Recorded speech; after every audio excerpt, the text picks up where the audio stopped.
La peur, c'est une anticipation au danger, une anticipation au risque que tu prends, une anticipation à ce à quoi tu t'exposes, au danger auquel tu t'exposes. Il t'alerte et derrière, ça te permet simplement de savoir comment je m'y prends, comment je fais, comment je fonctionne, comment j'avance. Donc c'est cela, simplement les peurs. Mais quand on parle des peurs, les peurs sont accompagnées par ce qu'on appelle des pulsions.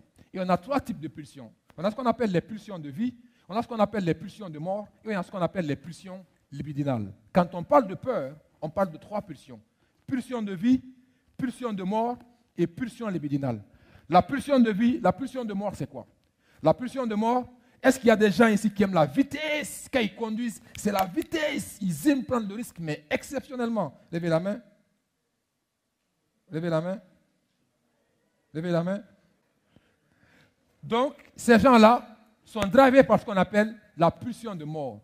La pulsion de mort, les gens qui sont drivés par la pulsion de mort, c'est des gens qui ont besoin de se mettre en danger pour se prouver à eux-mêmes qu'ils existent. D'accord? Et vous savez, quand on accompagne une peur, il faut identifier, est-ce que la peur que la personne a, c'est une peur en lien avec les pulsions de mort, ou une peur en lien avec les pulsions de vie, ou une peur en lien avec les pulsions libidinales, qui est la peur à la temporisation. Et dans la peur à la temporisation, tu classifies la peur du regard des autres, la peur de la critique, la peur du jugement, la peur de la condamnation, la peur du manque, la peur de l'échec, la peur de la réussite, la peur de ne pas être performant, la peur de pouvoir passer à côté de tout ça. C'est ça les pulsions liées à la temporisation.